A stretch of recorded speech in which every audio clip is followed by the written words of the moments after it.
she remains the only individual in history to be awarded the Nobel Prize in two distinct scientific disciplines. Her monumental work would not merely redefine our perception of the universe, it would catalyze the creation of entirely new fields of medicine, ultimately saving millions of lives. And yet, the saga of Marie Curie is not a simple narrative of a celebrated genius in pristine laboratories. It is a testament to overcoming insurmountable barriers. It is the story of a woman who systematically denied a formal education in her homeland, commenced her world-altering research in what was, for all intents and purposes, a leaky, derelict shed. This is the chronicle of how one of history's most formidable intellects, armed with little more than an indomitable will, conquered poverty, systemic prejudice, and devastating personal tragedy to illuminate the world. This is the story of a revolution that began in darkness. Have you ever truly contemplated the anatomy of genius? It does not always reside within the hallowed immaculate halls of prestigious universities. Sometimes, genius manifests as a quiet, unyielding refusal to accept the world as it is presented. For Marie Curie, genius was a relentless, all-consuming fire. It was this internal blaze that propelled her from a life of cultural oppression to the intellectual epicenter of Paris. And it was this same fire that compelled her to interrogate the fundamental laws of physics that the rest of the scientific community accepted as dogma. Her work was so profound, so elemental, that over a century later, her personal notebooks remained too intensely radioactive to be handled without protective shielding. This is the story of the mind behind that radioactivity and the woman who would ultimately pay the supreme price for her discovery. Our narrative begins not in France, but in Warsaw, Poland. On November 7, 1867, this was the birthplace of Maria Salomia Skłodowska, the youngest of 5 children. Her world was defined by occupation. Warsaw languished under the dominion of the Russian Empire, which was engaged in a systematic effort to erase Polish culture and identity. The Polish language was suppressed, and the pursuit of intellectual freedom was a dangerously subversive act. But within the Skłodowski household, the acquisition of knowledge became a form of quiet, dignified rebellion. Her father Władysław, a teacher of mathematics and physics, instilled in all his children a profound reverence for learning. He would bring home laboratory equipment from his school, transforming their modest apartment into a sanctuary of scientific inquiry for the young Maria. These esoteric glass tubes and measuring devices were a source of endless fascination. Even as a child, she demonstrated a startlingly acute intellect and a prodigious memory. But this intellectual haven was perpetually shadowed by hardship. The family endured constant political scrutiny and financial instability. Then, when Maria was just a young girl, her eldest sister Zosia succumbed to typhus. A mere 4 years later, her mother was lost to tuberculosis. These profound losses etched a permanent mark upon Maria, forging within her a steely resilience and a deeply serious contemplative nature. She channeled her grief into her studies, finding solace in the logical, predictable cosmos of science. She was nothing short of brilliant, graduating from her secondary education at just 16, at the top of her class and decorated with a gold medal. But for all her demonstrated talent, her path forward was barred. The University of Warsaw did not admit women. For a girl, regardless of her intellectual gifts, a higher education in her own country was an impossibility. Confronted by this institutional dead end, most individuals would have conceded defeat. But Maria Skłodowska was not most people. If the official gateways to knowledge were bolted shut, she resolved to find an alternative route. She enrolled in a clandestine, underground educational network known as the Flying University. It was an illicit, nomadic institution that convened classes in secret locations across Warsaw, perpetually shifting to evade the Tsarist authorities. It was here, in direct defiance of an empire, that Maria kept her intellectual flame alive. She and her older sister Bronia nurtured a shared, seemingly impossible ambition to travel abroad and attain a legitimate university degree. They fixed their aspirations on Paris and its renowned university, the Sorbonne. The singular obstacle was their profound lack of funds, so the two sisters forged a pact. Maria would work as a governess and tutor in Poland, sending her earnings to Paris to finance Bronia's medical studies. Once Bronia was an established doctor, she would, in turn, underwrite Maria's education. For the next 5 arduous years, Maria deferred her own ambitions, laboring in the households of affluent families. The work was often isolating and intellectually stultifying, yet, in her precious spare time, she clandestinely devoured books on physics, chemistry, and mathematics, engaged in a rigorous curriculum of her own design. It was a long, quiet, unheralded battle, sustained by sheer willpower. She was biding her time, her gaze fixed on the promise of Paris. In 1891, the long-awaited letter arrived. Bronia, now a physician and married, summoned her sister. It was her turn. At 24 years of age, Maria packed her belongings and boarded a train for France, leaving her homeland behind to pursue a dream that the majority of the world believed a woman had no right to entertain. When Maria arrived in Paris in 1891, she matriculated at the Sorbonne and began using the French version of her name, Marie. Her new existence was punishingly austere. She resided in a series of tiny, unheated garret rooms, subsisting on little more than buttered bread and tea. She was frequently so cold that she was forced to pile all of her clothing onto her bed for insulation. Intellectually, however, she had never felt more alive. After years of deferred ambition, she threw herself into her studies with a ferocity that bordered on fanatical. Her brilliance was too profound to be overlooked. In 1893, she earned her master's degree in physics, finishing first in her class. The following year, she secured a second degree in mathematics, ranking second. Her academic excellence earned her a commission to investigate the magnetic properties of different steels. There was only one complication. She required laboratory space. A colleague recommended she consult a French physicist named Marie Curie who might have room in his lab. Pierre was the laboratory chief at the School of Physics and Chemistry, a brilliant but deeply unconventional scientist in his own right. Their meeting was not a storybook romance. It was a convergence of intellects. They immediately recognized in one another a shared, profound, and all-encompassing passion for science. He was an outsider who held official accolades in low esteem, and she was a destitute immigrant woman navigating a world dominated by men. Pierre was utterly captivated by Marie's intense focus and formidable intellect. He had discovered an equal, a collaborator he had never imagined possible. He proposed marriage, but Marie hesitated as her long-term plan had always been to return to Poland and contribute to her homeland. But Pierre was persistent, even offering to relocate to Poland with her. Ultimately, their shared devotion to science and to each other prevailed. They were married in a simple non-religious ceremony in July 1895. In lieu of a wedding dress, Marie wore a practical dark blue outfit that could double as a laboratory uniform for their honeymoon.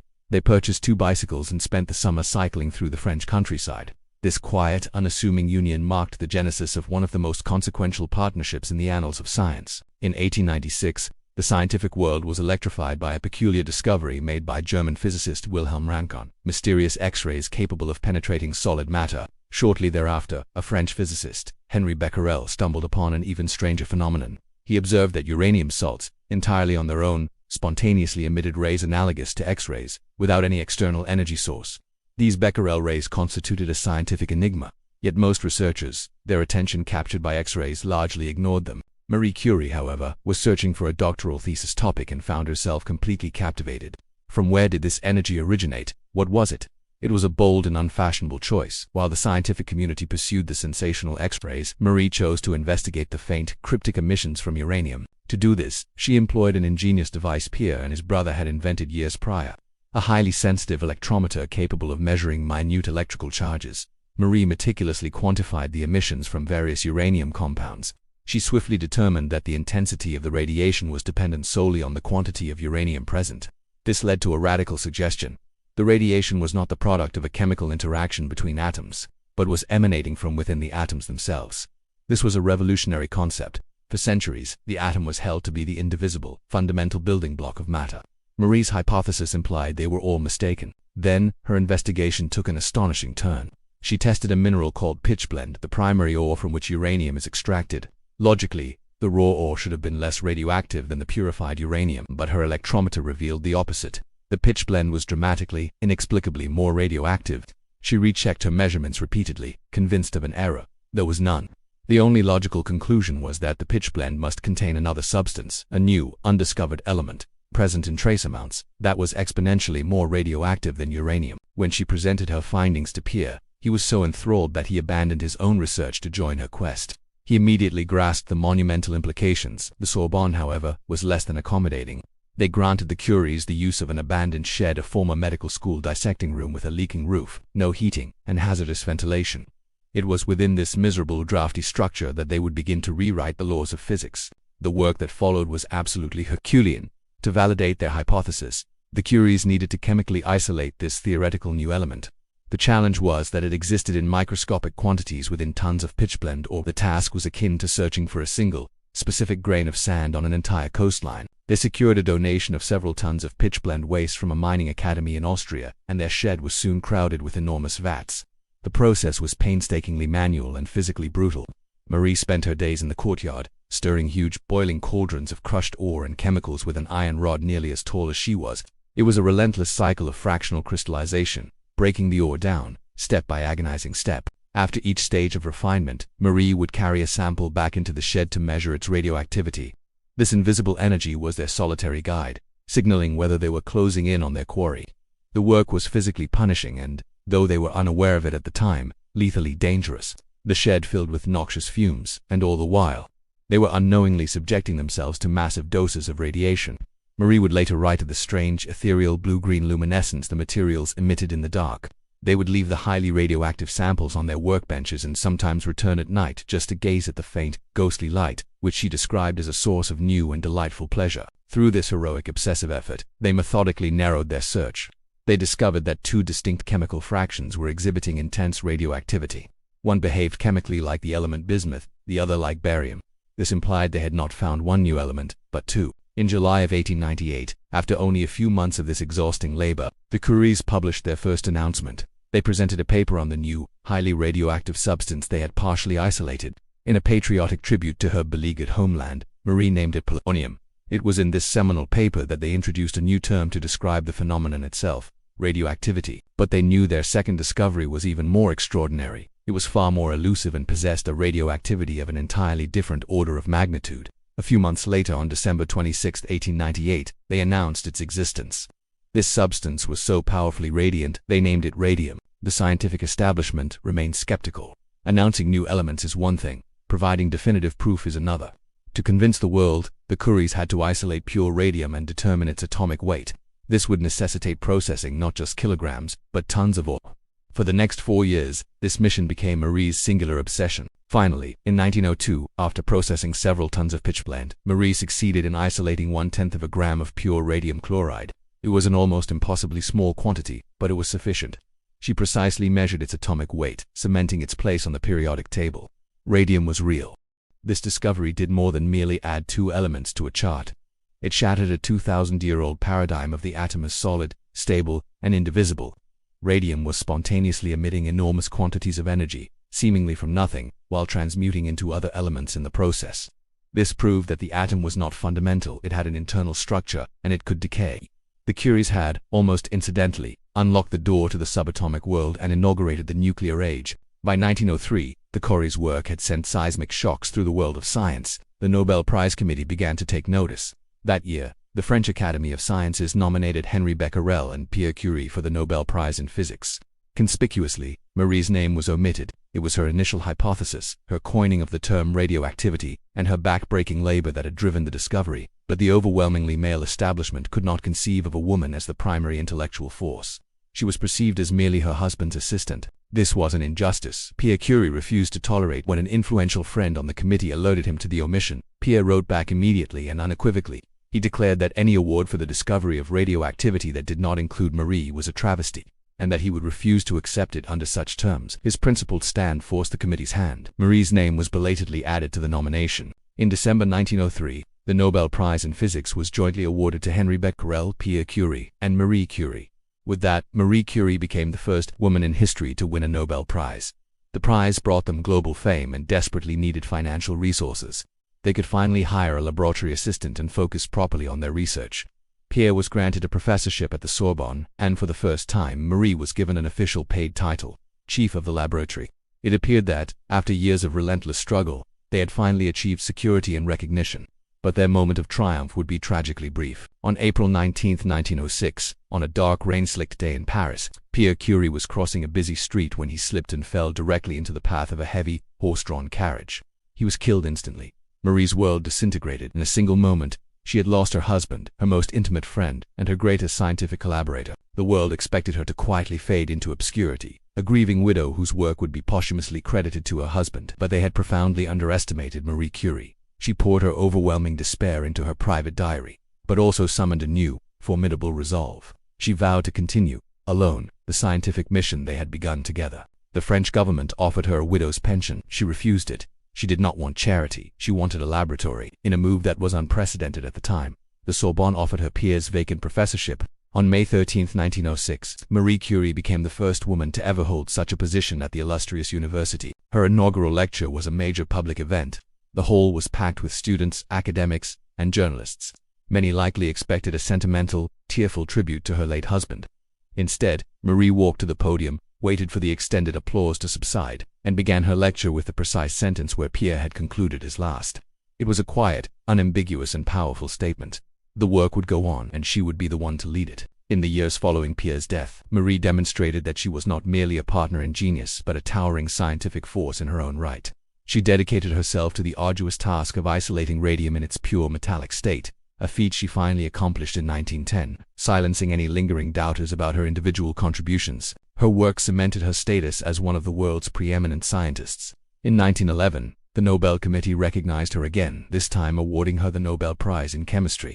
There was no debate about her inclusion. Marie Curie became the first person in history to win 2 Nobel Prizes, and to this day, she remains the only person to have won in 2 different scientific fields. But this unparalleled triumph was poisoned by a vicious public scandal. As a widow, Marie had formed a close intellectual and personal relationship with a fellow physicist, Paul Langevin, a brilliant but unhappily married man. When their affair was discovered, the French tabloid press, fueled by rampant xenophobia and misogyny, attacked her with savage intensity. They portrayed Marie not as a scientific titan but as a foreign interloper and a hoodlum. A mob even surrounded her house, terrorizing her and her 2 young daughters. The scandal erupted just as her second Nobel Prize was being announced. Even the Nobel Committee grew anxious. One member wrote to her suggesting she not attend the award ceremony in Stockholm. Marie's response was swift and resolute. She would be there.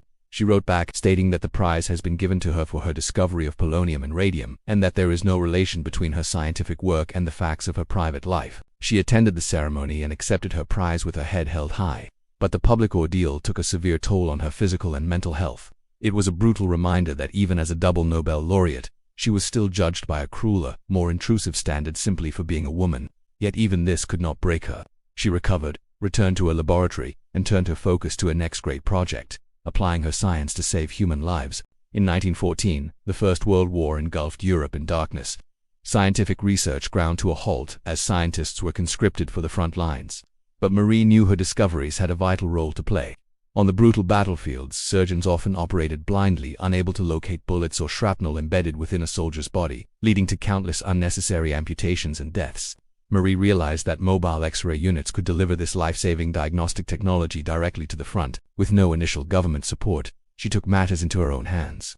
She persuaded wealthy patrons to donate automobiles and manufacturers to provide X-ray equipment. She learned to drive, took courses in automechanics, and crammed lessons in anatomy. She personally converted these vehicles into mobile radiological stations, which French soldiers affectionately nicknamed Petites Curies or Little Curies. And she did not merely organize from a safe distance. Accompanied by her teenage daughter, who served as her assistant, Marie drove the Little Curies herself, right up to casualty clearing stations near the front lines. There they would set up the heavy equipment in field hospitals and work tirelessly, taking X-rays to guide the hands of surgeons. Over the course of the war, she established 20 mobile X-ray units and equipped 200 more in hospitals.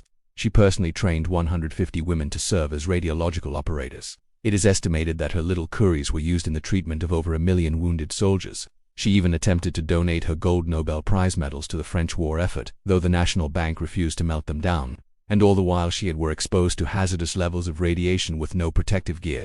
Despite these incredible contributions, after the war, Marie Curie received no formal honor or recognition from the French government for her service. After the war, Marie returned to her Radium Institute in Paris, transforming it into a world-class center for the study of physics and chemistry. Her work had already redefined the fundamental nature of matter, but its most enduring legacy lay in the field of medicine. The powerful energy emitted by radium was now being harnessed to combat cancer. The field of radiation therapy, initially known as Curie therapy, was born directly from her discovery. Radium's ability to destroy diseased cells became a cornerstone of modern oncology, saving and extending millions of lives to this day. Her fundamental research provides the foundation for technologies like modern radiological imaging and the entire field of nuclear medicine. Her legacy also became a familial one. Her daughter Joliette Curie matured into a brilliant scientist in her own right in 1935, and her husband were jointly awarded the Nobel Prize in Chemistry for their discovery of artificial radioactivity, making the Curies the most decorated Nobel family in history. But perhaps Marie Curie's most profound legacy was that of a pioneer. She entered a world seemingly determined to exclude her. She faced institutional sexism, xenophobia, and professional jealousy at every turn. When a university denied her entry, she helped create a secret one. When the establishment attempted to deny her credit, her husband refused to allow it.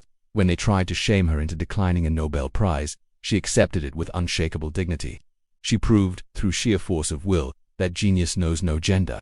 She became a transcendent inspiration for generations of women in science, technology, engineering, and mathematics. Marie Curie died on July 4, 1934, at the age of 66. The cause of death was aplastic anemia, a blood disease almost certainly contracted from her decades of cumulative exposure to radiation. The very elements she had discovered, the source of her renown, were also the instruments of her death. Even today, her scientific notebooks from the 1890s are so intensely radioactive they must be stored in lead-lined boxes, and can only be handled by researchers in protective clothing. She was a figure of remarkable contradictions, a quiet and reserved individual who became a global celebrity, a pure researcher dedicated to fundamental discovery whose work yielded immense practical applications. In the words of Albert Einstein, she was the only one of all celebrated beings whom fame has not corrupted. She gifted her discoveries freely to the world, refusing to patent the process for isolating radium because she believed scientific knowledge should belong to all of humanity. In 1995, her remains were exhumed and reinterred in Paris, the final resting place of France's most revered national heroes. She was the first woman to be honored there on her own merits. The story of Marie Curie is more than the biography of a scientist. It is a testament to the power of human curiosity and the endurance of the human spirit. She began her journey in a dilapidated shed and ended it as one of the most consequential figures of the 20th century. Her life, a beacon of discovery, continues to illuminate our world, reminding us of her own profound words. Nothing in life is to be feared, it is only to be understood. If you were inspired by the incredible life of Marie Curie, please hit that like button and subscribe to Smart Minds of History for more stories about the people who shaped our world. Let us know in the comments which historical genius you'd like to see us cover next. Thanks for watching.